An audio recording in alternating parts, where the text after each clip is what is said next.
Selamat pagi, selamat siang sahabat pembelajar dimanapun Anda berada. Kita berjumpa kembali di seminar online yang diselenggarakan oleh Indonesia Belajar. Indonesia Belajar merupakan sebuah media untuk belajar yang berisi motivasi, inspirasi, dan pengetahuan. Tentunya dari para narasumber terbaik di Indonesia. Hadir dalam platform mobile aplikasi yang sahabat pembelajar bisa langsung download di Google Play Store maupun di Apple App Store. Anda juga bisa klik website kami di indonesiabelajar.id. Dan bagi Anda yang memiliki Instagram, Anda juga bisa follow Instagram kami di indonesia_belajar.id. Dan bagi Anda yang memiliki Facebook, Anda juga bisa follow dan like Facebook kami di indonesiabelajar.id. Baik sahabat pembelajar, bersama saya Zulfa yang akan memandu seminar online pada siang hari ini. Seperti biasa, setiap hari Kamis siang kita selalu menghadirkan seorang yang luar biasa. Beliau adalah Bapak MG Danang Priyadi, SPD MMCTM. Beliau merupakan seorang storyteller, motivator, trainer, writer, author, adventurer, dan Pathfinder Director Certificate yang sudah hadir di tengah-tengah kita. Kita sapa terlebih dahulu. Selamat siang Pak Danang. Semangat pagi Sulfa dan sahabat-sahabat Indonesia Belajar. Salam Danang, datang untuk menang. Bagaimana kabarnya hari ini Pak? Oh, hari ini bahagia ketemu Sulfa. Ini ada bisnis di FH Sudirman. Luar biasa sekali semangat Pak Danang ini perlu kita contoh ya teman-teman. Ya, baik. Di edisi spesial kita pada siang hari ini kita juga menghadirkan seorang yang luar biasa lainnya.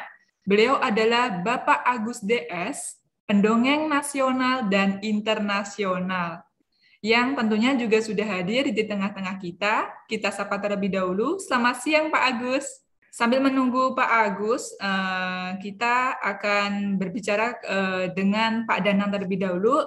Pada siang hari ini kita akan mengambil tema mengenai Merdeka Mendongeng 2. Luar biasa sekali nih ya. Karena kemarin kita sudah membahas mengenai Merdeka Mendongeng pertama. Nah, sekarang ini versi keduanya. Oke, mendongeng itu mudah. Bisa menggunakan alat peraga ataupun tidak menggunakan alat peraga. Serta bisa dilakukan oleh siapapun. Nah, kira-kira bagaimana nih caranya? Hari ini kita akan bahas bersama dengan Pak Danang dan juga Pak Agus. Jadi untuk sahabat pembelajar, jangan kemana-mana sampai acara benar-benar selesai. Dan nanti ada sesi diskusi tanya-jawab. Bagi sahabat pembelajar yang ingin bertanya, silahkan tuliskan pertanyaan Anda di kolom chat, atau juga bisa klik raise hand. Nanti pada saat sesi diskusi tanya-jawab, akan kami persilahkan untuk berinteraksi langsung dengan Pak Danang dan juga Pak Agus. Oke, nah sebelum itu mungkin Pak Danang boleh nih terlebih dahulu memberikan intro sedikit mengenai Merdeka Mendongeng 2. Silakan Pak Danang. Mbak Sulfa sama sahabat-sahabat Indonesia Pembelajar. Jadi mendongeng itu sebetulnya sederhana. Bisa memakai alat peraga dan bisa tidak memakai alat peraga. Sejauh saya tahu dan melakukan hal itu, sering kalau saya diminta mendongeng mendadak, saya nggak pakai alat peraga. Yang dimainkan adalah intonasi, kemudian tinggi rendahnya nada, lalu mungkin mengajak bermain, lalu ngajak anak-anak itu entah menyanyi atau mungkin membuat yang namanya kriya. Misalnya kalau kita cerita tentang nelayan dan ikan, nah kita bisa membuat perahu dari kertas putih atau kertas yang berwarna-warni. Begitu juga kalau kita misalnya bicara tentang taman, kebun, nah itu kita bisa buat kupu-kupu atau burung, sehingga anak-anak nanti akan terkesan dan anak-anak akan selalu ingat ya akan dongeng yang kita ceritakan dan pesan-pesan moral yang kita sampaikan. Misalnya kita harus memelihara taman, harus menjaga lingkungan hidup kita supaya asri dan menarik. Seperti kalau kita menanam bunga-bunga, maka kupu-kupu akan datang Begitu juga nanti pesan moralnya dalam kehidupan kita, kalau kita menanam kebaikan, amal, zakat, dan pemberian-pemberian pada orang-orang, terlebih yang miskin, yang anak yatim, yang membutuhkan bantuan, pertolongan. Nah, nanti banyak orang yang menjadi sahabat kita. Nah, seperti itu. Jadi bisa memakai alat, kalau misalnya dongeng binatang, bisa memakai alat-alat seperti misalnya binatang, entah itu domba, entah itu kelinci, entah itu kuda, dan seterusnya. Nah, besok kebetulan saya itu akan ke Pulau Tidung. Nah, di sana saya akan mendongeng pada sekitar 20 anak-anak nelayan. Maka saya udah menyiapkan ya boneka-boneka, yaitu kuda, domba, kemudian kupu-kupu, kemudian kelinci, sehingga dengan alat peraga itu anak bisa mudah mengikuti acara dongeng itu. Tak lupa boleh kita kasih hadiah-hadiah kecil, misalnya ya buku-buku, entah buku tulis, entah alat-alat tulis, entah buku dongeng juga, atau juga mungkin snack atau makanan-makanan kecil. Itu untuk supaya mereka pada perhatian, yaitu kalau ada tanya jawab, yang mendengarkan ditanya mengerti, mendapat hadiah. Ya meskipun nanti secara keseluruhan yang hadir itu kita kasih hadiah, tetapi supaya seru, untuk yang pertama-tama yang aktif-aktif kita kasih hadiah, kita kasih bingkisan, sehingga mereka menjadi senang. Nah, kita bisa mengadakan permainan-permainan, misalnya membuat lingkaran, lalu kita nyanyi sama-sama. Ayo teman kita bermain lingkaran, binatang apa yang ada di tengah hutan. Lalu kita ceritain misalnya, binatang suka makan pisang, suka loncat-loncat. Apa itu? Nah, nyemot. Nah, begitu udah jawab nyemot, ya udah, lalu kita sama-sama keliling lagi. Beginilah caranya, beginilah jalannya. Kita jalannya kayaknya mau, jadi tangannya kita seperti itu. Nah, nanti lagi, ayo kawan kita bermain di hutan, binatang apa yang, lalu berhenti lagi. Besar badannya, ada belalainya. Kalau berjalan, buk, buk, buk, buk. Apa itu? Gajah. Lalu kita jalan. Beginilah caranya, beginilah jalannya. Sehingga anak-anak selain mendongeng, anak-anak bisa belajar binatang, lalu anak-anak juga bisa memperagakan, sehingga ada kinestetik, ada auditori, lalu ada ya permainan sama-sama gitu loh ya. Itu akan menyenangkan, sehingga kadang-kadang nggak terasa bisa setengah jam, bisa 1 jam seperti itu. Jadi tanpa alat pun sebetulnya bisa ya. Tapi kalau dengan alat, apalagi yang bisa pinter, misalnya menirukan suara binatang-binatang bisa. Tapi untuk interaktif biasanya ya kita bisa tanya, ayo di hutan ada binatang yang bunyinya gimana kalau suara domba misalnya, atau kambing, suara harimau, suara burung, cicit, dan seterusnya. Sehingga anak-anak bisa mengenal lingkungan alam sekitarnya. Nah, kalau nanti aku cerita tentang di Pulau Tidung besok ya, itu ya cerita tentang ikan di sana. Mungkin ditanya, coba kalau di dalam laut ada apa, binatang apa aja? Nah, mereka lalu bisa bilang apa, bintang laut, lalu kerang, lalu ikan aja macam-macam ya. Ada ikan paus, ikan hiu, dan seterusnya. Sehingga dengan begitu anak-anak diajak mengenal ya alam sekitarnya, dan dengan begitu mencintai gitu.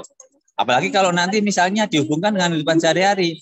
Ayo coba kalau ikan nanti bisa kita buat jadi apa aja. Nah misalnya, bisa kita buat menjadi bakso ikan. Kita bisa buat menjadi pempek misalnya. Atau kalau kita dibakar bisa. Nah, dengan demikian nanti bisa memberdayakan apa yang dia peroleh dari laut itu bisa untuk kelangsungan hidup ayah, ibu, dan mungkin warga masyarakat sekitar ibu. Dengan ikan, terus dengan dibakar, entah kemudian kita buat bakso, atau buat otak-otak. Nah, kalau Sulfa pernah ke Labuan, itu ada Ibu Entin. Wah, itu otak-otaknya terkenal itu. Wah, enak sekali itu. Selain kita bisa makan otak-otak ikan, kita juga bisa makan ikan bakar di situ, lalu bisa buat oleh-oleh. Nah, dan di dekat situ juga banyak ikan-ikan asin, sehingga yang bisa dibawa pulang, sehingga bisa dipakai untuk lauk di rumah. Nah, dengan memberdayakan seperti ini, lalu anak-anak bukan hanya sekedar mendongeng, tetapi juga anak-anak akhirnya bisa memberdayakan apa yang ada di situ. Nah, seperti itu misalnya Sulfa. Jadi bisa menggunakan alat-alat yang ada di situ. Lalu kalau yang bisa menirukan suara-suara burung binatang juga bagus. Jadi mendongeng itu mudah ya, dan gampang ya. Semua orang bisa. Seperti kalau itu warisan nenek moyang, biasanya orang tua suka mendongeng kalau anak-anak sebelum tidur. Bahkan sebetulnya kita bekerja apapun, menjual apapun, bahkan minta naik gaji atau mungkin naik pangkat pun, sebetulnya kita bisa mendongeng cerita. Hanya ceritanya itu ya tentang ya kekaitan kita, tentang prestasi kita, sehingga dengan begitu kita ada kesempatan mendapatkan ya kenaikan pangkat atau mungkin kenaikan gaji atau promosi dan seterusnya. Nah, Oke, itu. Ini sudah ada yang bertanya Pak, dari Bapak Kak Aam. Ada tidak Indonesia Belajar di wilayah Kepulauan Riau? Mengenai apa Kepulauan Riau? Iya. Ada tidak Indonesia Belajar di wilayah Kepulauan Riau? Indonesia Belajar di wilayah Kepulauan Riau? Iya. Nah, ini memang Indonesia Belajar ini sebenarnya kan ada di Jakarta ya. Pusatnya di Jakarta ya, Sulfa. Iya benar. Tetapi kalau dari Kepulauan Riau ya kita mengikutin, atau mungkin kalau Mas ini mau mengundang atau mau saya undang ya nanti kita bisa ya. Misalnya tentang usaha, industri atau wirausaha, entah catering, atau mungkin kalau di Riau itu kan kalau saya lihat itu kalau di Pekanbarunya ya itu terkenal durian dan ketan itu di sepanjang Jalan Sudirman. Kalau di Batam ya macam-macam, yang saya ingat itu sup ikan Batam. Nah, bisa aja nanti kita share gimana membuat sup ikan Batam dan seterusnya. Nah, mungkin yang Mas yang tanya tadi mungkin bisa sharing mengenai sesuatu keunggulan atau keistimewaan dari Kepulauan Riau atau Batam. Silahkan, boleh Sulfa tolong disampaikan. Ya, terima kasih Pak Danang. Mungkin Kak Aam boleh sharing mengenai keistimewaan dari yang ada di Kepulauan Riau. Mungkin bisa diceritakan, bisa sharing kepada sahabat pembelajar. Silahkan, Kak Aam. Masya Allah. Ya, terima kasih. Mohon izin saya ini karena di kepulauan, jadi sinyalnya agak wassalam ini. Nah, iya Pak. Ya baik, terima kasih. Assalamualaikum warahmatullahi wabarakatuh. Waalaikumsalam. Ibu semuanya, Pak Danang, guru kita semuanya, salam kenal. Saya Kak Aam dari Tanjung Pinang, Kepulauan Riau. Jadi kalau berbicara, yang pertama barangkali berbicara tentang mendongeng ini Pak Danang. Jadi ada yang ditanyakan, kalau untuk mengolah suara ini gimana caranya agar kemudian suara kita bisa optimal. Itu yang pertama. Yang kedua, jadi kami yang berada di Kepulauan Riau itu sesungguhnya kadang rindu dengan teman-teman yang ada di Pulau Jawa, Jakarta. Akses di sana itu Masya Allah mungkin mudah ya. Sementara kami yang di kepulauan ini, walayah mutu, walayah ya gitu. Kadang hidup, kadang mati gitu. Bahkan kita pernah berkunjung ke salah satu komunitas anak suku laut itu. Mereka itu kita datang itu dengan membawa buku-buku cerita, buku-buku komik itu udah sangat luar biasa gitu kan. Dan mereka sangat takjub gitu. Bahkan waktu itu saya mencoba memberanikan diri untuk mendongeng itu ala kadarnya gitu.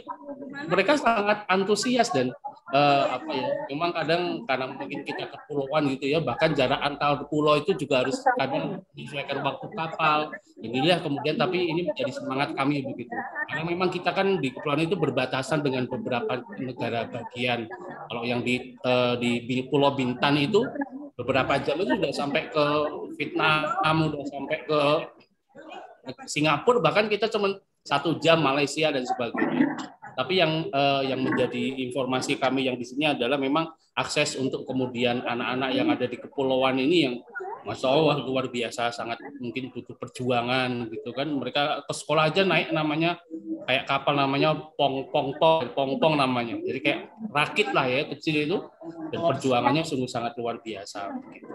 Dan itu kalau dari segi ekonomi memang sekarang karena kemarin kita baru move on dari negara api corona yang menyerang itu, nah sekarang sudah mulai mencoba untuk move on, untuk bangkit dari segi ekonomi dengan UKM. Kalau di sini ada khasnya namanya gonggong. Pak Danang tahu gonggong? Apa itu? Gonggong itu semacam siput, Pak. Jadi itu makanan khas dari Kepulauan Riau.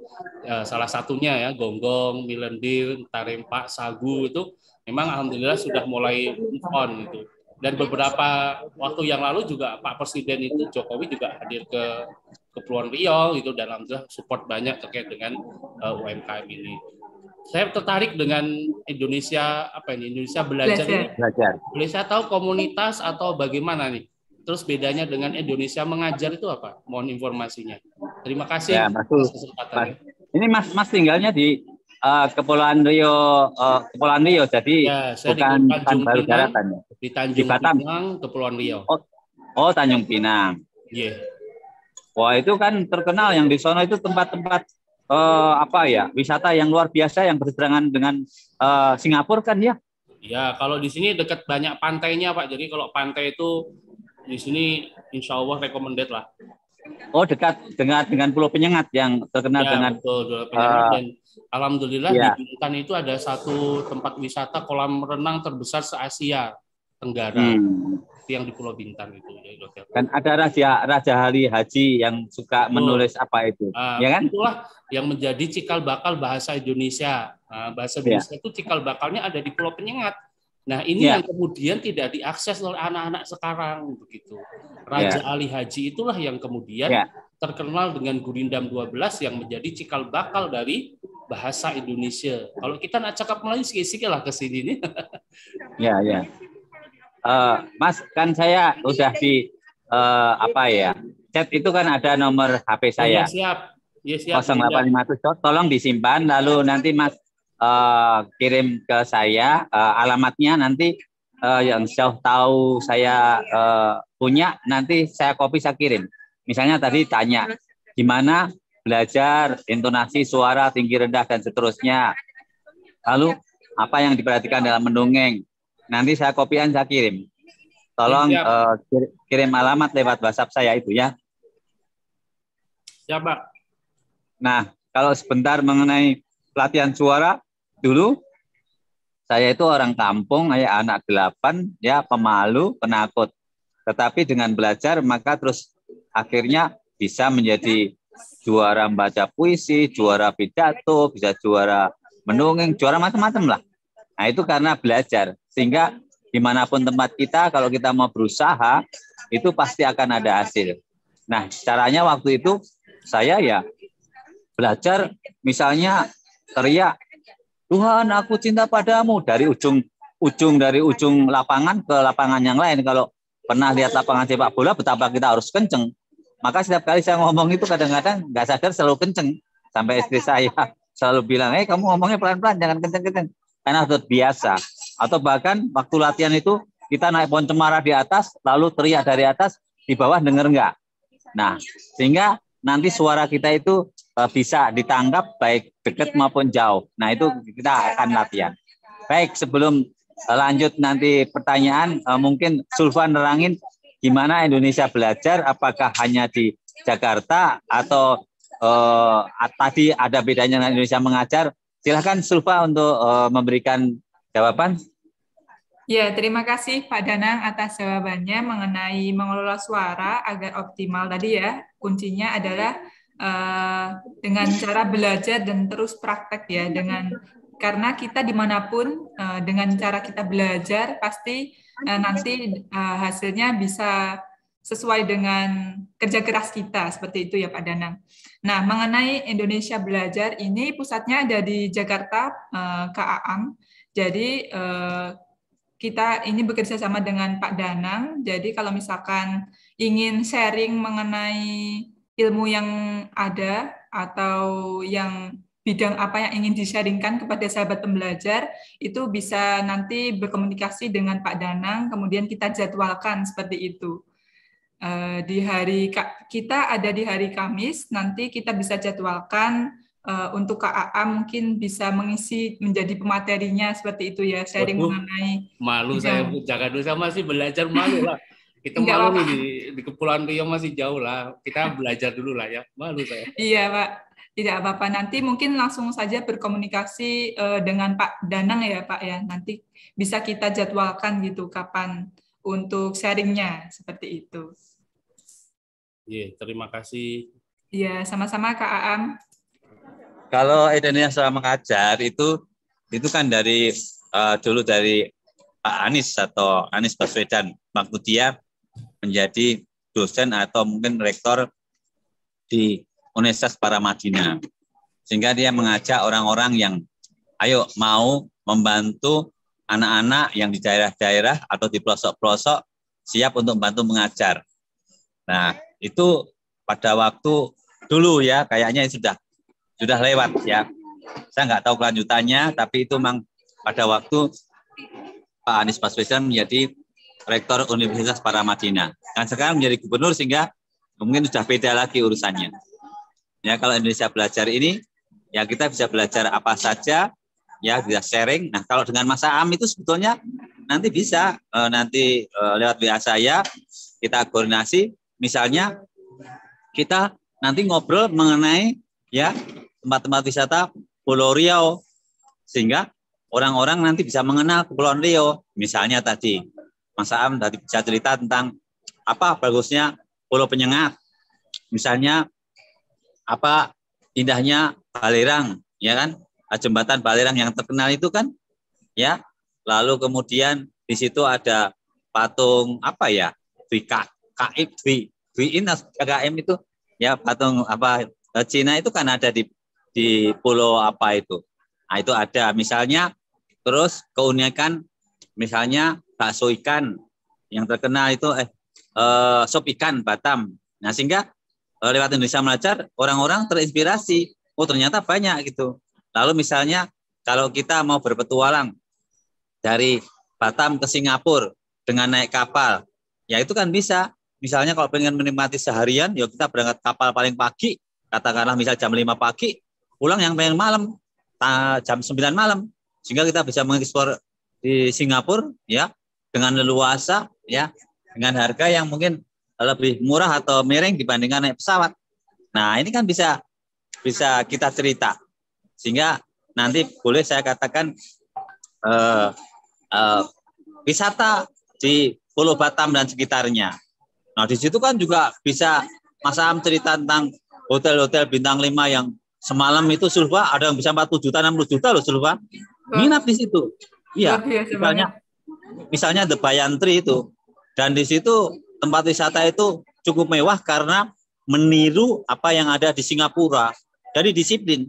Meskipun jalan kosong, Sulfa bisa motong jalan atau muter balik, nggak boleh. Harus lewat arah yang udah ditentukan seperti itu. Nah, kebetulan saya pernah diajak relasi saya untuk ke hotel-hotel itu kayak Bayantri dan seterusnya. Tempatnya memang bagus karena bisa melihat dari seberang pantai itu Singapura. Jadi memang itu bisa diunggulkan. Mungkin banyak orang yang nggak tahu.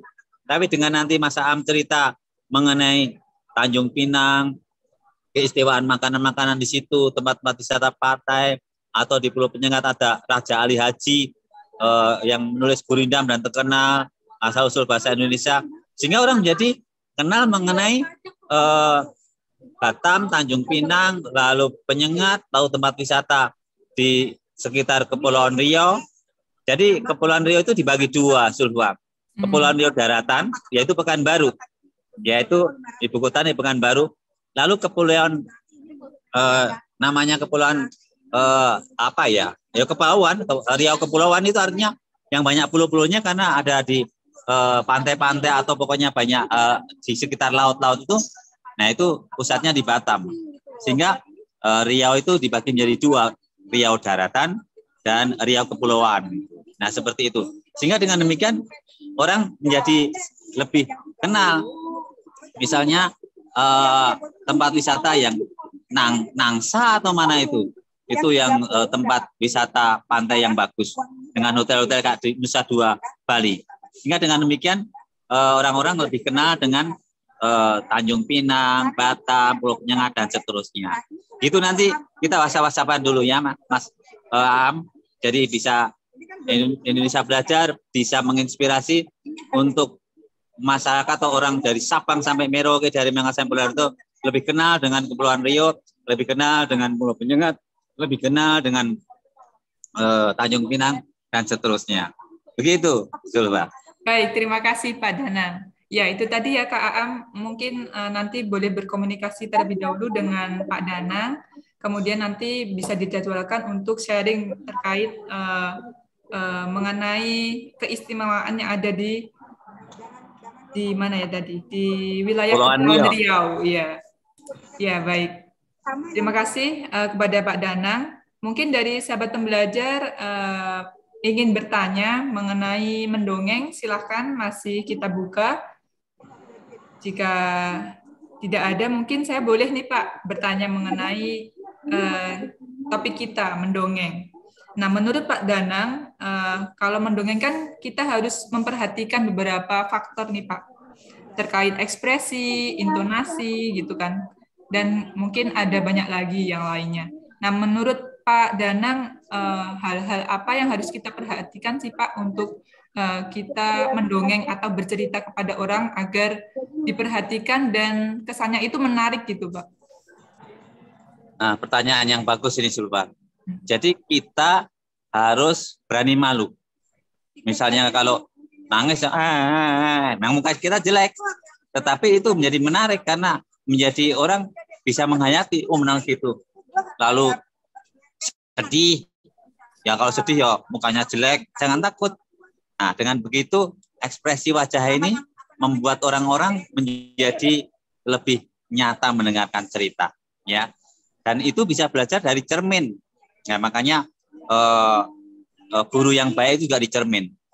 Dan ini perlu dilatih. Allah bisa karena biasa. Segala sesuatu mudah bila dicoba bisa dilakukan. Makanya jangan pernah menyerah. Saya pun juga sering mencoba diri. Misalnya ada lomba mendongeng, lomba pidato.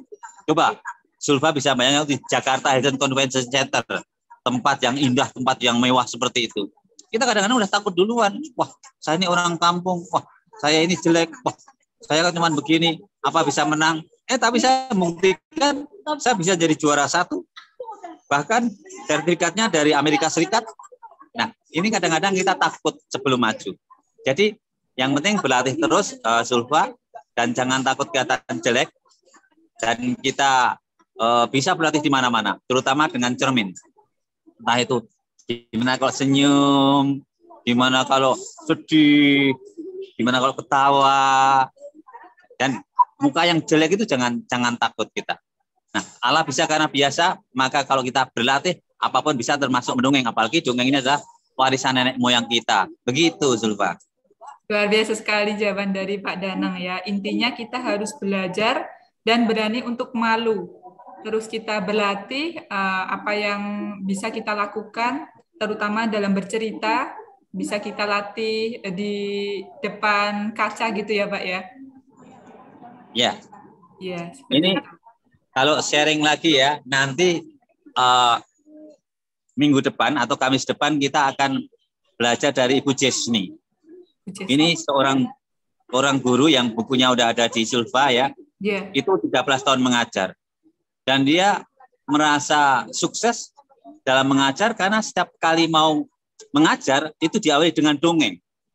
Nah, dengan dia bercerita, maka anak-anak tertarik.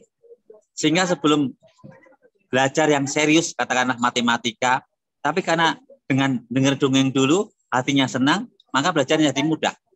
Kadang-kadang kan kalau di sekolah mungkin Sulfa saya nggak tahu apa yang ditakuti bahasa Inggris kan, atau matematika, atau fisika, atau kimia. Nah, itu saya juga paling malas itu Sulfa. Kalau kimia, fisika, matematika jadi mati-matian nih Sulfa. Tetapi kalau gurunya itu cerita dulu, misalnya atau diajak menyanyi 1 ditambah 1 sama dengan 2. Nah, akhirnya yang sulit itu akan menjadi mudah karena dinyanyikan atau dibuat dalam bentuk cerita. Jadi yang namanya dongeng itu bukan hanya untuk ya Nina Bubuk mau menjelang tidur, tetapi bisa juga untuk kita bekerja, merayu pelanggan, merayu customer pun juga bisa dengan mendongengkan. Artinya apa keunggulan-keunggulan dari produk kita. Sama kalau menjadi guru, kita bisa mendongeng gimana kita supaya belajar yang susah itu menjadi menarik, menjadi gampang. Entah matematika, entah fisika, entah kimia, atau bahasa Inggris, dan seterusnya. Begitu. Ya, baik. Terima kasih Pak Danang. Nah, mungkin boleh nih sahabat belajar yang ingin bertanya atau bisa sharing, ya. Kita masih buka untuk sesi diskusi tanya jawabnya. Nah, ini sudah ada yang bertanya, Pak. Dari Ibu Natalia. Pak Danang ingin bertanya, saat mendongeng, anak-anak biasanya sangat antusias dengan cerita apa ya, Pak? Apakah dongeng fabel atau dongeng Indonesia? Ataukah yang lainnya? Terima kasih. Wah, ini pertanyaan yang bagus ini. Terima kasih, Natalia. Gini, Sulfa, Natalia. Kita mendongeng harus menurut ya besar kecilnya anak dalam arti umurnya. Kalau anak-anak kecil, dongeng tentang binatang, fabel, itu masih senang. Karena dia berimajinasi. Tapi kalau anak-anak yang besar mulai kritis, maka harus dia dongeng atau cerita yang tentang misalnya kalau yang udah SD, apalagi cowok, yang pahlawan-pahlawan, misalnya Spider-Man, Superman, Batman. Nah, seperti itu dia akan tertarik karena dia sudah besar. Kalau Sulfa atau Natalia lihat anak-anak di mall atau di tempat perbelanjaan dan seterusnya, kan ada yang pakai pakaian Spider-Man, Superman, Batman, atau mungkin dia pakai ya tanda-tanda dia ini sekarang udah besar dan pahlawan. Nah, jadi dilihat umurnya. Kalau yang masih kecil, dongeng tentang binatang, terus cerita-cerita ya atau zaman dulu kancil, atau mungkin kalau yang wanita-wanita Putri Salju, ya Putri Duyung dan seterusnya, dia masih senang dengan seperti itu. Tapi kalau yang gede mulai kritis ya, sehingga harus ceritain mengenai sesuai dengan mereka. Tapi kalau sudah SMP, SMA juga harus cerita tentang yang orang-orang sukses. Misalnya tentang Kolonel Sanders yang mendirikan KFC, misalnya Jack Ma yang mendirikan Alibaba, atau misalnya Rick Fujikik, orang yang tangannya nggak punya tangan, nggak punya kaki tapi sukses, atau Billy yang tangannya cuman jari 2 kiri kanan tapi menjadi juara lomba piano.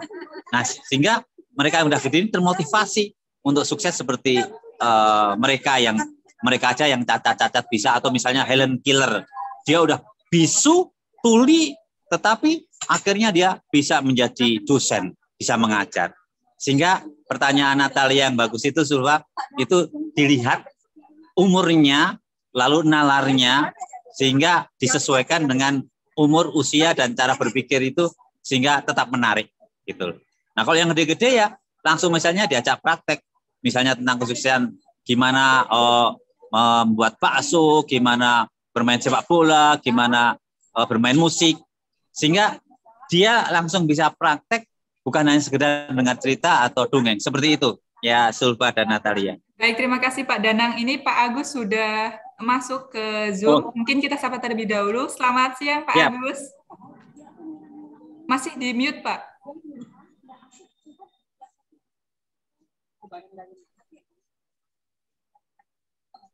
Ya, selamat siang Pak Agus. Selamat siang, mohon maaf karena baru aja kembali dari hospital. Iya Pak, tidak apa-apa. Gimana Pak kabarnya? Baik, kalau saya baik, tapi baru saja mengantar keluarga. Oh iya Pak, luar biasa sekali. Ya Pak, ini tadi kita sudah masuk sesi diskusi nih Pak. Ya, maaf Jadi ya. ada pertanyaan dari Bu Natalia terkait ini. Anak-anak biasanya sangat antusias dengan cerita apa ya, Pak? Apakah dongeng fabel atau dongeng Indonesia? Ataukah yang lainnya? Terima kasih. Tadi Pak Danang sudah menjawab, mungkin dari Pak Agus boleh menambahkan. Ya, kalau menurut saya sih mungkin ya anak-anak nih tergantung usia juga ya. Tergantung usia. Kalau Batita mungkin lebih suka yang fabel ya. Tapi kalau sudah balita atau kategori anak-anak SD lah ya, mungkin lebih suka yang ada apa ya, ada petualangan ya. Jadi ya petualangan ini mungkin yang tidak terlalu apa ya, aktif gitu. Jadi kalau hero-hero gitu, termasuk cerita rakyat gitu loh, itu juga masih bisa dimasukkan kepada anak-anak gitu. Bagaimana mengkonsumsikan kepada anak-anak. Jadi kalau ada pertanyaan seperti yang sama, cerita rakyat itu boleh diceritakan atau cocok diceritakan kepada anak-anak, ya cocok saja, tergantung pilihan ceritanya dan bagaimana membawakannya. Kira-kira begitulah. Iya Pak, luar biasa sekali. Jadi kesimpulannya kita bisa lihat audiensnya ya Pak ya. Kalau balita mungkin lebih cocok ke fabel, kemudian kalau remaja atau anak-anak lebih cocok ke petualang, atau cerita rakyat seperti itu. Betul. Semoga terjawab ya Ibu Natalia Nurman. Kita lanjutkan ke pertanyaan selanjutnya dari Ibu Angelin Lita. Izin bertanya Pak, seringkali anak-anak di acara mendongeng tidak bisa fokus lama. Boleh dibagikan pengalaman Pak Danang atau Pak Agus, baiknya berapa lama dalam mendongeng? Silakan Mas Danang dulu. Monggo. Pak Agus, aku udah lama. Sekarang Pak Agus saja. Iya Pak Agus, silakan Pak. Ya, artinya sebenarnya ini kebetulan sekali pertanyaan hampir sama dengan semalam saya juga ada memberikan Instagram live gitu ya. Pertanyaan lama atau tidak lama yang menyaksikan atau menonton atau mendengarkan, sebenarnya bukan melewati daripada kategori atau misalnya kriteria ya. Jadi pada dasarnya anak itu tidak akan ada batasnya untuk mendengarkan cerita atau dongeng. Alasannya tergantung dari dongeng itu, gitu. Jadi kalau memang anak hanya akan kuat dengarkan dongeng itu tidak lebih dari 5 menit. Bahkan ada yang juga tidak akan kuat mendongeng lebih dari 15 menit. Tapi ini pengalaman pribadi ya. Kalau saya yang sudah mendongeng, mungkin nggak di stop sayanya, anak-anak juga nggak akan pergi. Jadi artinya tergantung gitu loh. Si pendongeng itu bisa membawakannya atau tidak. Dan kedua, si pendongeng itu sadar atau tidak, ada yang sebenarnya sudah mulai lelah, atau sudah malas, atau sudah tidak mau lagi mendengarkan. Nah, kalau pendongeng yang sensitif dalam hal itu, tidak ada batasnya gitu. Jadi artinya tergantung si pendongeng itu. Karena itu ini menyalip ya. Karena itu kepada pendongeng dan apalagi mengatakan dirinya sudah sebagai storyteller ya. Ini yang bahayanya adalah si pendongeng memaksakan diri untuk anak-anak harus mendengar. Gitu. Jadi misalnya sekira sudah mendongeng dan kelihatan anak-anak sudah lelah, ada baiknya tidak usah dipaksakan. Gitu loh. Ada baiknya ngerem sedikit, coba diulang kembali atau dibuatlah motivasi sehingga pendongeng selain tidak memaksakan, anak-anak juga kira-kira mampu atau tidak, gitu. Karena satu contoh, ini Batita sekali, baru 2 tahun 3 bulan, saya punya cucu dan ini malah saya kalah semangat sama dia. Kalau saya bobokan dia, itu yang ada saya tidur duluan. Yang ada saya tidur duluan gitu. Karena ketika saya mendongeng, bahkan dia mulai masuk ke dalam dongeng itu, bahkan dia ikut-ikut berperan, bahkan seolah-olah jadi saya mendengarkan dongeng dia gitu. Nah, jadi tergantung si pendongeng itu bisa atau tidak masuk ke ranah pola pikir atau situasi kondisi mereka sehingga tidak membosankan.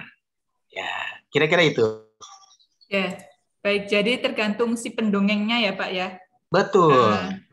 bisa membawakannya atau tidak, dan juga sadar bahwa audiensnya itu sudah lihat situasi audiensnya juga ya.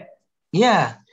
Iya, seperti itu. Tambahkan, karena kemampuan pendongeng itu dituntut sekali ketika bercerita atau ketika mendongeng anak-anak yang artinya perbandingan usianya gitu. Jadi ketika ada anak yang mungkin bosan karena pendongengnya monoton, kayaknya lurus-lurus aja gitu, meniru-nirukan suara, lalu merubah-rubah ekspresi, tetapi harus memilih ketika sebelum tidur, ya jangan mendongeng yang aktif atau yang bersemangat, yang ada anak tidak mau tidur. Yang kedua, bisa mendongeng juga pada saat macet kendaraan, pada saat ngantri di belanjaan, apa di minimarket, apa di supermarket ketika ngantri panjang, ya itu bisa juga diposisikan di sana gitu. Jadi kalau boleh dibilang, mendongeng itu tidak semata-mata untuk tidur gitu. Kira-kira gitu ya, Mas Danang ya. Datang untuk menang pokoknya. Luar biasa sekali jawaban dari Pak Agus. Mungkin dari Pak Danang ada tambahan, Pak? Kalau saya justru tanya saya, ini tema kita kan bisa mendongeng dengan alat dan tidak dengan alat. Gimana caranya, mungkin sharingnya, Mas Agus, Kak Agus, silakan. Ya, saya mengatakan di sini sebenarnya pada dasarnya mendongeng alat atau tidak ada alat peraga itu sebenarnya pada dasarnya sama. Tetapi biasanya khususnya untuk guru sekolah atau guru-guru PAUD, ya pendidikan ini biasa suka ada lomba. Lomba mendongeng dengan alat peraga dan mendongeng dengan tidak menggunakan alat peraga. Dan ini sebagai catatan, sebenarnya pun ketika akan mendongeng dengan alat peraga, jangan terlalu banyak alat peraganya. Dan bahkan saya sering menemukan ketika menjadi juri, apa itu di tingkat kabupaten sampai ke tingkat nasional, bahkan mohon maaf, sampai ke tingkat dunia, Asia dan dunia, itu ada peserta tampil dengan berbagai peralatan yang dia siapkan, ternyata tidak terpakai. Nah itu juri akan menilai. Jadi satu, yang pertama adalah jangan terlalu banyak alat peraga. Dan yang lebih parah lagi, terlalu banyak tokoh, gitu loh. Apalagi kalau dia sadar bahwa isi lomba itu harusnya cari aman. Yang kedua, tidak mencari kesulitan sendiri. Akhirnya dia terperosok pada kesulitan itu sendiri. Contoh misalnya, anak-anak, sekarang ada sebuah cerita, di mana di cerita ini ada seorang bapak dan ibu petani yang mempunyai 16 anak. Yang pertama anaknya bernama Dana. Yang kedua Daning, yang ketiga Danung, dan siapa anak-anak? Loh, anak-anak ditanya mana ngerti. Loh, baru 3-4 aja dia udah bingung, gitu ya. Nah, kadang-kadang bahasa dialognya ketuker-tuker. Nah, satu lagi, untuk ketika bercerita sebenarnya rubah-rubah suara itu juga itu sudah merupakan sebuah alat, ya. Oh, dia punya alat dengan merubah-rubah suara. Tapi kadangkala juri itu hanya menilai yang berubah fisik. Ya, centong, sapu misalnya, perahu-perahuan, ya itu yang disebut alat gitu loh. Padahal alat peraga bisa saja dengan raga dia, dengan ekspresi dia, atau dengan suara dia. Ketika suara ayah, ayah tahu harus melakukan apa. Sudahlah ayah, ayah jangan memaksakan diri. Ini bagaimana sih? Ya sudahlah ya, udah jangan lakukan dan jangan memaksakan diri. Sudah berapa suara, berapa logat misalnya. Nah juri harus tanggap, oh alatnya banyak. Nah bahkan ada kadang pendongeng suka bingung kehabisan alat. Ketika dia sedang bercerita di kelas, padahal dengan sapu tangan mungkin sekarang udah nggak ada kali. Ada ya? Masih ada. Mas Adang masih pakai sapu tangan nggak? Atau pakai anduk kemana-mana? Satu contoh. Ini sapu tangan bisa juga dilakukan misalnya. Kita lihat, hai, pada saat itu kalian tahu apa yang dilakukan oleh dua sahabat itu? Si kancil yang dengan lengannya yang panjang, dia mengatakan, ya, kancil kelinci misalnya, yang belalainya telinganya, lalu dia bertemu dengan seekor kambing atau tikus yang pasti telinganya kecil. Nah, dengan sapu tangan sudah jadi alat peraga gitu. Tapi kadang-kadang, oh ini tip alat peraganya. Oh, itu lebih hebat, apalagi dinilai itu lebih mahal. Itu bahaya gitu. Ya.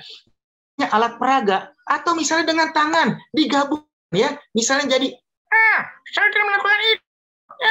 Gitu dan sebagainya.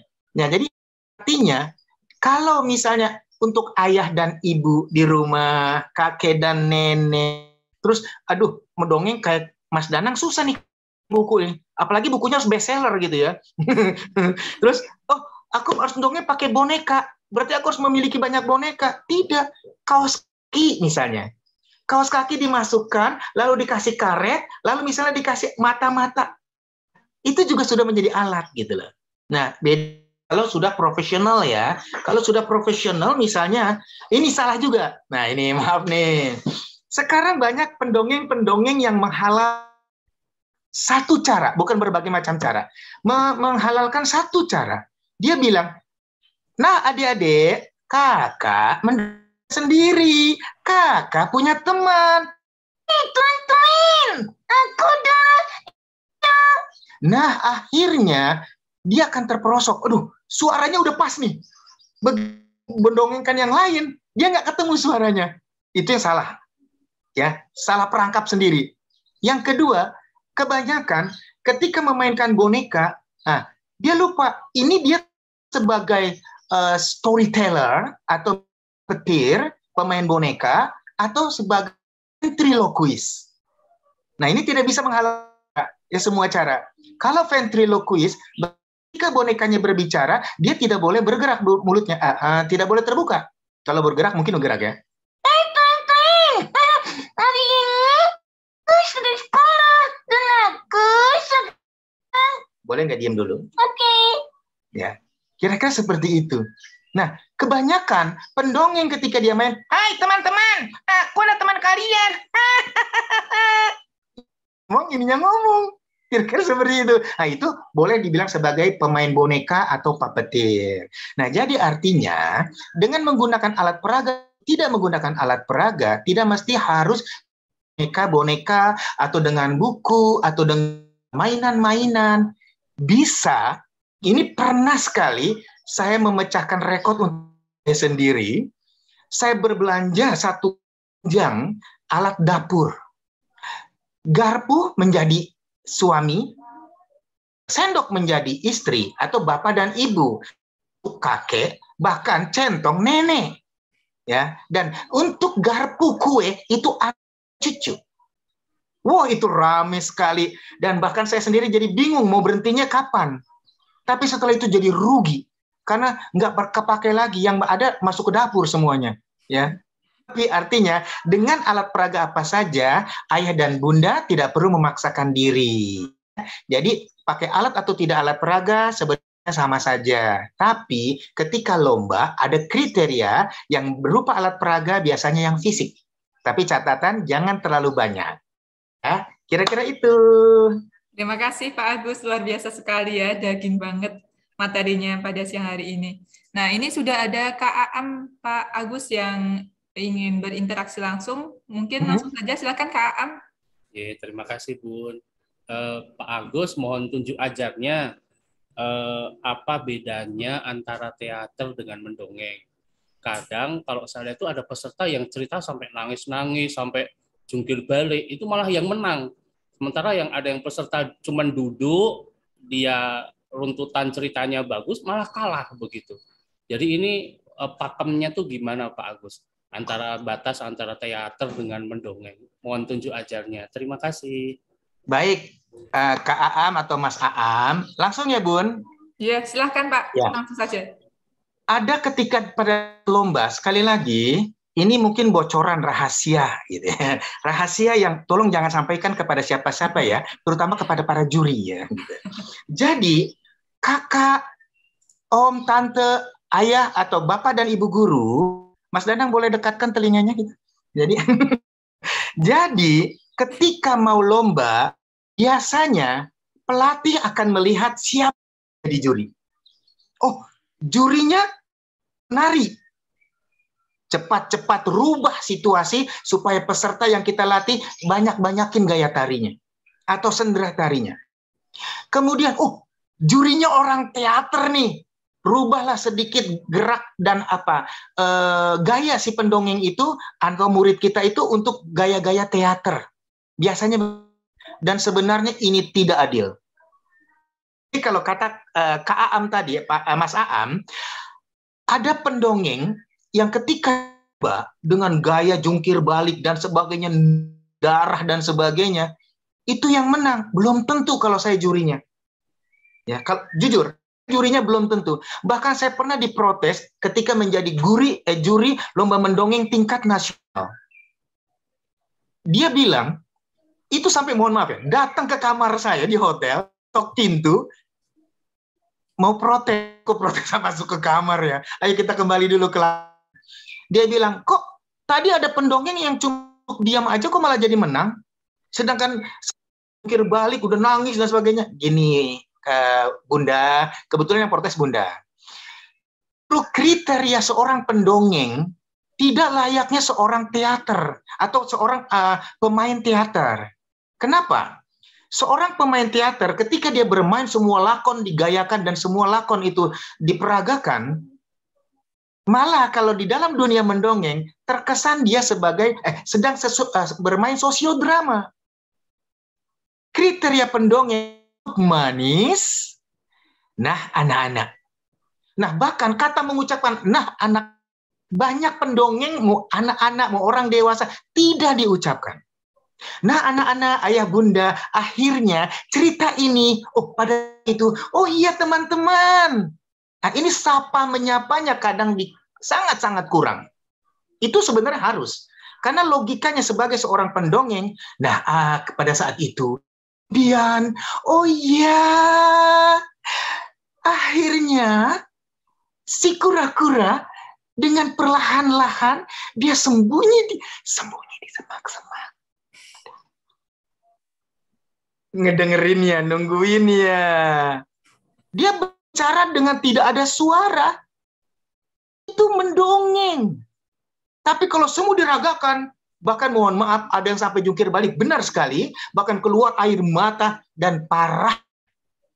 Dia pikir dengan menangis adalah sudah memecahkan sebuah karakter. Tidak.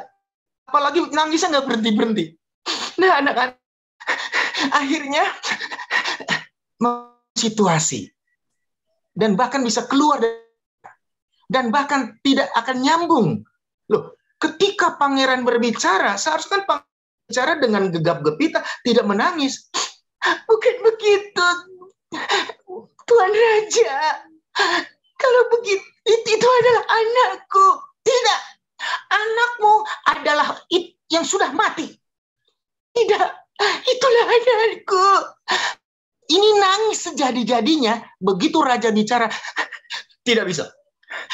Sekarang, loh kan raja seharusnya tidak menangis. Kenapa raja jadi terisak-isak? Boleh sih. Ketika si ibu tidak ingin anak diserahkan kepada ibu yang satunya, tapi ketika raja, baiklah penggawa, ambilkan pedangku. Aku akan membagi dua anak itu. Separuh akan kuberikan kepada ibu itu, dan separuh akan kuberi kepada ibu yang satu. Lalu apa yang dikatakan oleh ibu? Tidak, Tuhan. Berikanlah anak ini, bukan anakku. Berikan saja kepada dia. Ibu, kalau begitu kau hentilah menangis. Ambillah anak ini untukmu. Anak ini pasti adalah anakmu. Tidak bisa. Dia adalah anakku. Ngotot untuk mendapatkan anak ini. Tidak mungkin. Karena kau yang bahkan setuju untuk anak itu dibelah dua. Bagaimana mungkin ada seorang ibu ingin anaknya dibelah dua? Nah, jadi kan ada terbagi antara karakter demi karakter, gitu loh. Sehingga di mana peran A, B, C, ya, itu tentu perannya masing-masing. Jadi, mohon maaf, Mas Aam, kalau memang ada teman Anda yang udah jingkrak-jingkrak dan jadi kalah, bukan saya syukurin. Tapi kalau bisa, besok lebih memahami. Ya, lebih memahami. Mohon maaf, bahkan saya sekarang bukan tidak setuju dengan storytelling. Saya sedang mendalami yang namanya hypnotelling. Apa itu hypnotelling? Apakah mendongeng dengan kekuatan hipnotis? Nah, itu bagian Kak Danang, datang untuk menang. Tapi kalau hypnotelling yang saya maksud atau yang saya bilang adalah tingkatan mendongeng dengan penuh kekuatan. Ya, artinya satu contoh, Ibu Malin Kundang sudah menangis. Anakku, kau adalah anakku. Tidak, hei perempuan sinting, perempuan tua, jelek, cumpang camping, sebaiknya kau pergi dari kapal. Udah nggak zaman, keles, ya. Anak durhaka kepada orang tua dengan berteriak-teriak. Sekarang dengan saja orang tua udah kelepek-kelepek, ya, apalagi diteriakin. Dan tidak ada lagi kata, kutuklah kau anak durhaka. Kenapa harus pakai kata terkutuk? Coba gunakan kata-kata yang lebih bijak, lebih arif. Tuhan, berikanlah praja kepada si Danang, kepada Malin Kundang, supaya ia mengetahui mana rasa sakit ibunya. Kira-kira itu. Nah, jadi artinya, ibu bawang merah, bawang putih, nggak mestinya sekarang, pergi kau dari sini, udah nggak zaman. Ya, jadi anak sekarang lebih hebat, lebih cerdas. Jadi mohon para pendongeng untuk lebih cerdas, lebih arif, dan perdalamlah storytelling. Tunggu bukunya, ya. Luar biasa sekali jawaban dari Pak Agus ya. Wah, ya mungkin itu tadi jawaban dari Pak Agus. Mungkin ada tambahan nih dari Pak Danang. Silakan Pak Danang. Monggo. Udah cukup aja, Pak Agus saja sekarang. Saya udah terhipnotis ini, coba. Baik, terima kasih Pak Danang. Nah, di sini ada yang bertanya dari Kak Aam juga, Pak. Oh ya Pak, kalau untuk audiennya bercampur, bagaimana Pak? Kadang kita menjumpai audien yang bercampur antara anak, remaja, dan orang tua. Nah, mungkin tadi kan kita harus memperhatikan audiensnya Pak. Terus baru kita tentukan nih topik apa yang akan kita tentukan untuk mendongeng. Nah, kalau misalkan bercampur tuh seperti apa Pak? Silakan Pak Agus. Oh, saya baik. Ini kayak Mas Danang puas banget nih lagi menghukum saya nih. Emang wajar kalau anak datang harus disuruh nyapu gitu. Bukan, besok kan saya akan mendongeng di Pulau Tidung. Jadi saya kulakan sama gurunya dulu. Siap. Jangan lupa ngajak-ngajak ya. Nah, jadi mohon maaf. Ada pertanyaan mungkin sebelum pertanyaan tadi. Sebenarnya mendongeng itu untuk anak-anak saja kah? Untuk remaja, untuk orang dewasa? Kalau jawaban saya, mendongeng atau bercerita maupun berkisah, itu untuk semua umat selama dia masih ada nyawanya. Dan jangan lupa lagi, ketika kita bercerita atau dongeng di depan umum, dan itu ada berbagai macam lapisan. Ada orang yang beragama berbeda. Ada suku yang berbeda-beda. Nah, jadi sebagai seorang pendongeng, pertama harus arif dan bijaksana. Yang kedua, kalau penontonnya itu ada anak, ada orang dewasa, ada orang tua. Bahkan jangan lupa, ada pembantu rumah tangga, ada supir, dan mungkin tukang kebun lagi nggak jadi nyapu, akhirnya melihat kita juga. Nah, jadi ketika kita bercerita, tergantung ceritanya. Bahkan ketika memulai cerita, sebenarnya tujuannya cerita anak. Tapi begitu kita lihat, dan bundanya, ternyata ternyata nenek juga menyaksikan, gitu loh. Di sini jangan egois melulu untuk anak-anak. Jadi tidak menutup kemungkinan ayah bunda akan merasa bosan. Apalagi yang remaja-remaja. Apa sih ini? Emang kita anak kecil didongengin. Pertanyaan pertama, itu salah dia bertanya itu. Ada juga pendongeng yang mau bertanya, ngapain kamu di situ? Gitu kan. Ini pengalaman saya Bunda, Kak Danang. Pendongeng di dalam Istana Negara Republik Indonesia pada zaman itu. Ketika saya tampil, saya bercerita tentang Malin Kundang. Lalu saya naik ke atas sebuah kursi dan saya katakan, pengawal, turunkan layar. Sekarang kita sudah singgah di pulau. Mau tahu apa yang terjadi? 3 pas pampres mendekati saya. Yang satu bilang, mohon turun Pak dari kursi. Yang satu bilang, mohon Pak, di depan ada presiden. Yang sama begini aja. Kalau bukan Agus, saya udah mati kering di situ. Apa yang terjadi dengan Agus Des? Saya dengar, padahal saya udah ketakutan. Baiklah, kalau begitu turunkan layar. Dan kemudian lepaslah tali ke dermaga. Dan kalian kembalilah ke tempat masing-masing. Bukan cuma presiden, tamu kenegaraan pun semua tertawa. Yang saya bingung, ntar saya mau pulang. Nah, pas pampres udah tiga-tiganya berhadap dengan saya dengan cara itu. Tapi, ya kalau saya mau bertanya, siapa suruh presiden ada di situ? Siapa suruh tamu negara kumpul di sana? Kan ini acara untuk Hari Anak Nasional. Tapi kan saya nggak bisa punya alasan seperti itu. Saya turun dari kursi, sambil menggeret kursi ke samping, itu mengerikan sekali. Nah, itu satu contoh. Ya, satu contoh. Jadi situasi, kondisi itu harus dipertimbangkan. Nah, misalnya tarik ke anak-anak. Hello, anybody home? Anak-anak akhirnya si kancil lari dengan semangat.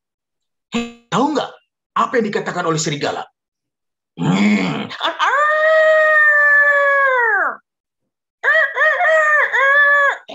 Salah ya.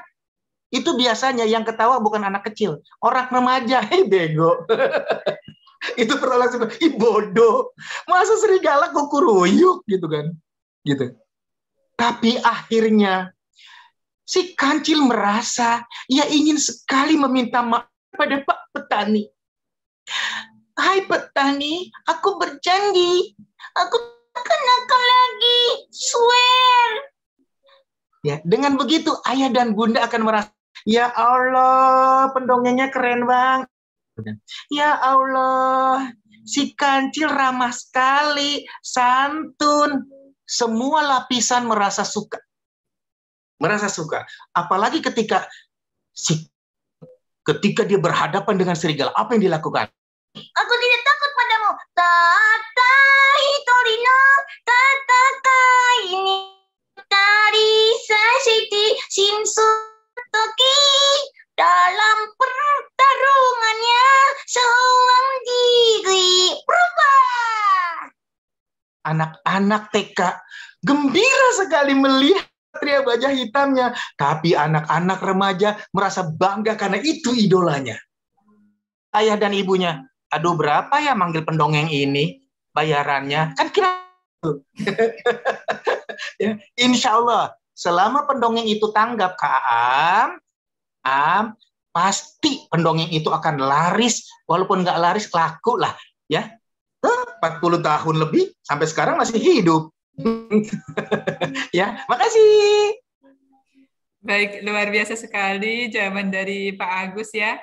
Semoga terjawab Kak Aam.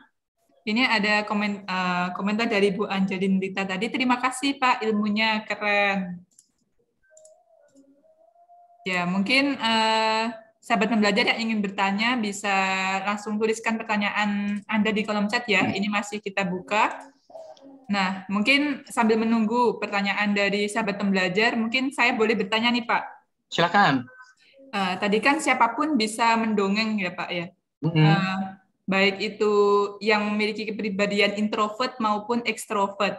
Nah, ada yang kalau introvert tuh biasanya malu gitu bercerita atau mendongeng di depan umum. Nah, mungkin dari Pak Agus ada tips untuk para introvert yang mau bercerita atau mendongeng, Pak. Silakan.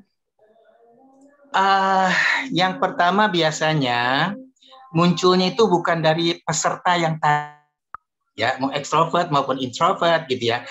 Mungkin bukan dari beliau. Biasanya orang yang membuat satu buah acara yang bingung. Peserta atau tidak ya? Gitu. Kira-kira bagaimana caranya ya? Nah, biasanya yang akan membuat bingung dan ketakutan adalah naik panggung. Bukan cuma orang biasa. Bukan cuma orang yang tidak punya kemampuan saja dalam mendongeng atau orang yang baru-baru gitu, mengenal dunia dongeng. Bahkan pendongeng yang ngaku-ngaku bahwa dia adalah pendongeng. Karena beda ya, ada pendongeng yang profesional amatir, dan profesional legend, dan profesional yang masih ngaku. Aku pendongeng, tapi begitu disuruh mendongeng baba bebe, gitu. Yang ketika dia mau tampil, seorang bilang, oh kalau kata nenek dulu nasihat, anggaplah audiens itu batu, jadi bisa naik dan bisa memuaskan diri sendiri. Salah. Zaman sekarang udah zaman batu, ya. Zaman sekarang ini udah zaman TikToker, ya. Jadi apa saja sebuah pertunjukan, padahal kurang dari satu udah viral, misalnya. Nah, jadi ketika naik di atas panggung, itu yang pertama, jangan mengatakan, nah anak-anak kira-kira mau dengar dongeng atau tidak. Ini tidak diharamkan. Tapi jangan pernah bertanya. Bagaimana kalau ada yang usil dibilang, enggak mau. Langsung. Apakah kita mau cari jembatan penyeberangan lalu loncat? Atau mencari celah-celah jendela lalu kita keluar jendela? Jadi jangan pernah bertanya. Nah anak-anak, mau dengar dongeng atau tidak? Gitu. Yang kedua, jangan show off atau jangan pamer. Nah anak-anak, sekarang Bunda mau cerita. Malam beli buku, dan buku ini 350.000 loh, mahal loh. Dan buku ini bagus sekali. Dan pada saat lupa dia, mau cerita apa mau dagang buku? Gitu. Itu harusnya jadi temannya Kak Danang gitu ya. Nah, tetapi seharusnya ketika mau cerita, yang pertama, jangan tatap bola-bola mata penonton. Pertama. Jadi eyes to eyes, heart to heart, touch to touch. Jadi pertama, jangan pernah menyentuh mata. Karena ketika kita bilang, nah anak-anak, lalu ada anak-anak yang gitu, atau ada yang kedip-kedipin mata, gitu. Itu udah kita langsung buyar. Dan heart to heart. Jadi apa yang ada di hati kita kan diwakilkan, jangan curhat, jangan bab. Karena kalau ada orang yang tidak mau tahu dengan perasaan kita, kita bunuh diri di situ. Dan jangan pernah menyentuh audiens atau anak-anak terutama, ya. Anak-anak kita belum kenal, lalu kita nyentuh, kabur dan terkejut. Dari situ akan merasakan orang-orang yang lain akan bilang, ih orang ini jahat banget. Padahal yang buka ada yang nggak ada kejahatan. Anak tadi takajui dong. Dipegang terkejut, dia kaget, orang lain itu pikir jahat. Nah, jadi jangan ada action di luar kriteria dia mau dongeng gitu. Nah, jadi kalau misalnya untuk bagaimana supaya pede ketika tampil, yang pertama, sebelum tampil harus menghafalkan benar-benar ceritanya. Dan jangan sampai lupa dan pernah sampai mengingat di luar kepala. Kalau sudah mengingat di luar kepala, maka nggak akan ketemu. Karena semuanya ada di luar kepala. Jadi harus ada di dalam kepala. Ya. Yang kedua. Yang ketiga, gitu loh. Jangan memunculkan banyak pertanyaan. Karena kalau berbalik anak atau audiens bertanya, mau kabur kemana? Gitu. Jadi, beberapa kriteria yang sebenarnya sederhana. Dongeng itu mudah atau sulit sih? Tergantung orang mau melakukannya. Mau menganggap mudah akan jadi mudah, mau menganggap sulit akan jadi sulit. Ya, seperti yang tadi. Kan itu seharusnya saya trauma. Ketika mendongeng didatangi 3 pas pampres. Dan itu kejadian ketika mendongeng di rumah Ibu Mega juga. Untungnya. Nah, ketika mendongeng tiba-tiba lagi asik, akhirnya serigala itu mengikuti si topi merah. Saya lagi mengangkat kaki, lagi bergaya serigala. Perhatian, perhatian. Ibu kepala daerah telah memasuki ruangan. Mohon kepada Bapak pendongeng, di stop dulu dongengnya. Kan ini kurang ajar. Mau saya biarin aja. Malah ibu negara kalau lihat lagi dongeng lagi enak gitu kan. Nah, emangnya dia pikir bangun semua imajinasi di mana anak-anak hingar-bingar dengan mudah? Sulit. Sulit. Nah, jadi untuk tidak menemukan kesulitan itu, pertama, hafalkan dongengnya dengan atau ceritanya dengan baik, lalu jangan terlalu lebar atau jangan terlalu melebar. Yang kedua, buatlah cerita itu sesederhana mungkin atau jangan terlalu panjang. Ya, kira-kira itu. Wah, luar biasa sekali jawaban dari Pak Agus ya. Mungkin dari Pak Danang ada tambahan, Pak? Oh, yang lainnya aja kalau ada pertanyaan. Saya lagi menyerap ilmu-ilmu itu. Ya baik, luar biasa.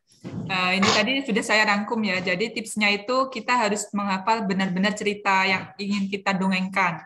Kemudian jangan pernah memunculkan banyak pertanyaan ke penonton. Nah itu yang mungkin yang bisa kita catat. Ini ada komentar dari Bunda, ya. Saya tambahkan satu lagi. Ya, silakan Pak.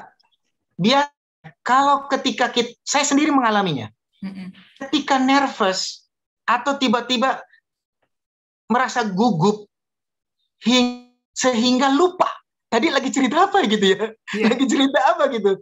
Jangan panik, jangan panik. Yang pertama bisa alihkan dalam cerita itu. Tahu nggak? Ketika Timun Mas dikejar oleh Ki Butakala. Ibu, aku dikejar Ki Butakala. Kau tidak akan lari kemana-mana. Karena dia pikir dengan semangatnya, dengan gegap gempitanya, dia lupa. Aduh, apalagi nih? Jangan panik. Dalam hati, aku lupa ini. Aku lupa. Baik, Timun Mas, larilah sesuka hatimu. Aku haus. Aku akan minum dulu supaya lariku lebih keras. Cari minum yang ada di situ. Kalau perlu, Pak Lurah, Pak Camat yang ada di meja, minum.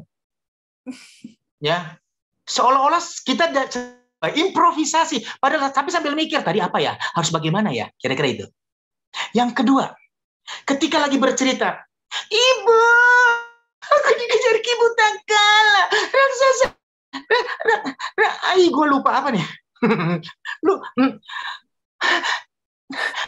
Di situ cari lagu. Jangan lagi pergi. Hari ini Mama temani. Tapi sambil mikir. Tadi gue cerita sampai di mana ya? Kira-kira gitu. Ya. Atau coba gunakan teknik hypnotelling ketika mau cerita. Jangan melulu dimulai dengan kata-kata. Apalagi kata-katanya klise. Di zaman ya, saya TK sampai sekarang saya menjadi dosen kepala sekolah TK. Masih setiap pendongeng ketika mau bercerita yang dimulai. Pada zaman dahulu kala. Kenapa lalu dimulai pada zaman dahulu kala? Zaman dahulu kala, kala sekali. Maksudnya udah lama banget, Bunda. Hei, adik-adik, 3000 tahun lagi akan, atau kalian tahu nggak? Tadi aku baca buku. Di dalam buku, improvisasi untuk opening. Jangan melulu, nah adik, kakak akan bercerita pada zaman dahulu kala. Coba buanglah kebudayaan-kebudayaan yang tidak menyesatkan itu. Kalau perlu, cerita apa ya?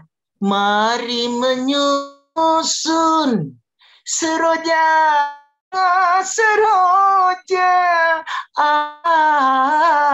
Aku sudah katakan bahwa tidak akan menikahkan anakku dengannya.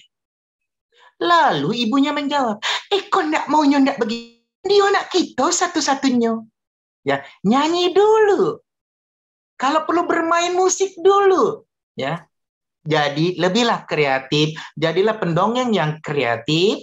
Meningkatkan lagi bukan cuma di storytelling, naikkan setingkat kepada hypnotelling. Oke. Terima kasih jawabannya Pak Agus. Nah, ini ada komentar dari Bu Jessica. Keren sekali Pak Agus, Pak Danang, luar biasa sekali. Sulfa. Ya Pak ini Danang, saya silakan. mau nanya sama Kak Agus ini.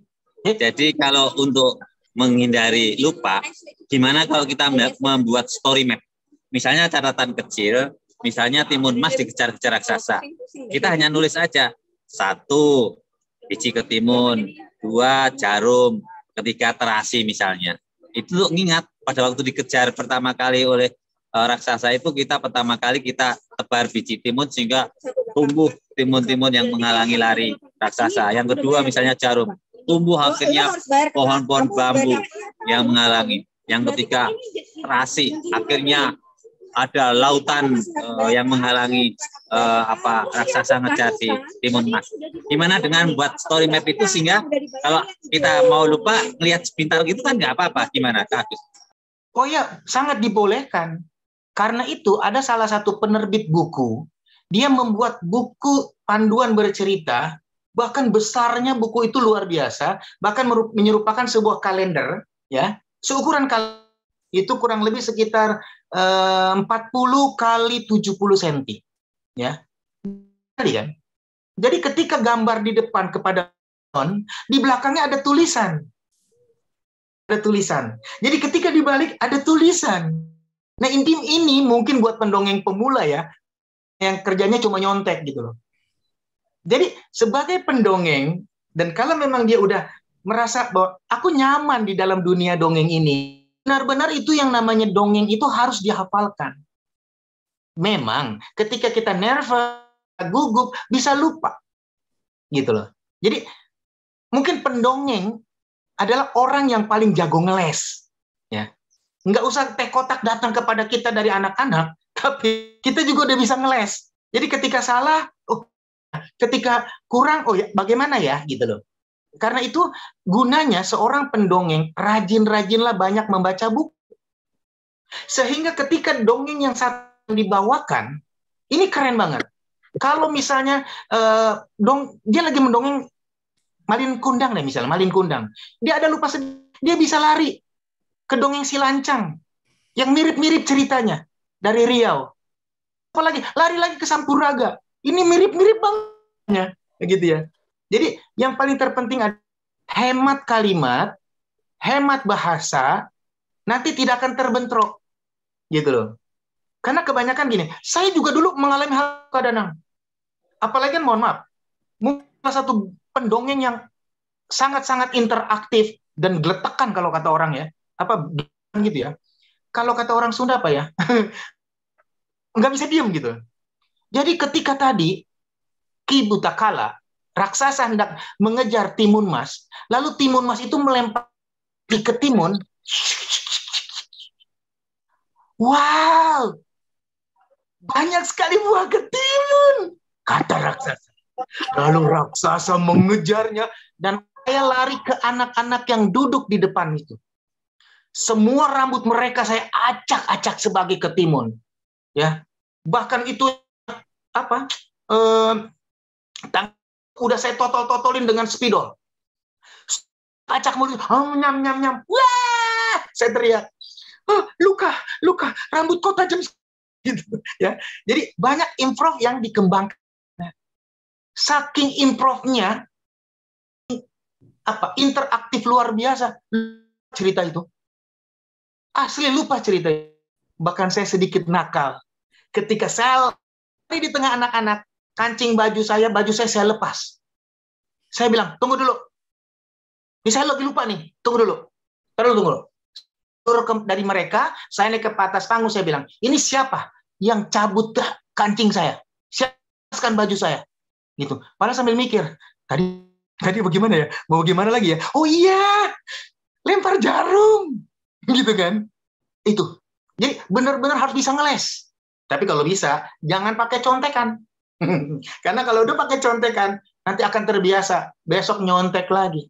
Mau pulang ke rumah, nyontek dulu. Tadi aku harus punya alasan apa sama diri aku ya? Apa aku bilang kalau aku juga harus memberikan seminar dulu ya? Atau pulang nanti sampai rumah, ya aku harus bilang apa sama istri aku ya? Hati-hati kadang ya. Kira-kira seperti itu. Boleh Kak Danang. Boleh sekali. Siap. Ya, baik. Terima kasih Pak Agus jawabannya. Semoga terjawab ya Pak Danang. Ya, mungkin sahabat pembelajar ada yang ingin bertanya kembali? Jika tidak ada, mungkin sesi diskusi tanya-jawab pada siang hari ini kita tutup ya. Namun sebelum benar-benar saya tutup, kami persilahkan untuk memberikan closing statement kepada Pak Danang dan juga pada Pak Agus. Silakan Pak Agus terlebih dahulu, Pak. Kalau saya sih berharap dan memberi ketahui juga kepada halayak ramai, kalau ada orang bilang bahwa dunia mendongeng itu sudah mati suri, itu salah besar. Ya, justru dunia mendongeng itu sekarang lebih bergolak, ya, lebih berapi-api, ditambah gitu loh. Semakin banyaknya pendongeng, semakin banyaknya pelatihan-pelatihan. Indonesia Belajar menumbuhkan banyak pendongeng. Tidak menutup kemungkinan setelah materi Indonesia Belajar akan ditubi-tubikan, mana lagi pendongeng yang lain, mana lagi pendongengnya gitu lah. Kira-kira itu. Nah, kemudian bahwa mendongeng itu jangan diharap bahwa itu hanyalah pengantar, tapi justru yang diharapkan adalah ada komunikasi antara anak dan orang tua. Apalagi mohon maaf, dari ya yang saya lihat saja ya, selama pandemi, anak-anak belajar dengan daring, dan semua bermuara kepada gadget ya, kepada HP, dan ini memperlihatkan adab anak kepada orang tua berkurang. Bahkan sekarang tidak sedikit anak berani membentak bersuara keras kepada orang tua. Tetapi dengan dunia mendongeng ini bedanya. Ketika orang tua menasehati anaknya, anak akan patuh. Kenapa? Karena takut dikutuk jadi batu, ya. Karena takut kualat. Lalu guru menasehati anak turut dan manut. Kenapa? Karena takut nggak dapat nilai baik. Tapi kalau pendongeng yang bicara, hati-hati, ya. Yang ini lidahnya luar biasa ya. Nah, jadi artinya gitu loh. Ayah dan bunda, yuk jangan pernah berhenti mendongeng. Terima kasih. Terima kasih Pak Agus atas closing statement-nya. Silakan Pak Danan. Kamis depan kita akan ketemu dengan Bu Jesni yang selalu mengajar dimulai dengan dongeng. Nanti minggu berikutnya, kalau itu tanggal 15, mungkin kita ketemu Kak Agus ya. Nanti kita cocokkan bagaimana mendongeng dengan buku. Lalu tanggal 22 September nanti bagaimana mendongeng dengan boneka. Sehingga seri September ini nanti seri dengan Kak Agus selagi Kak Agus bisa. Jadi jangan lupa selalu tune in Indonesia Belajar setiap hari Kamis jam 2 sampai jam 3. Begitu. Coba. Baik, terima kasih Pak Danan dan juga Pak Agus atas pencerahannya pada siang hari ini. Dan juga saya ucapkan terima kasih kepada seluruh sahabat pembelajar yang telah bergabung di seminar online Indonesia Belajar. Semoga materi yang telah disampaikan bisa bermanfaat untuk kita semua ya. Saya ingatkan juga kepada sahabat pembelajar, jangan lupa untuk like, komen, dan subscribe channel YouTube Indonesia Belajar. Saya Zulfa dan tim Indonesia Belajar, mohon izin pamit undur diri, tetap semangat dan selalu jaga kesehatan. Kita berjumpa lagi di seminar online Indonesia Belajar berikutnya. Terima kasih.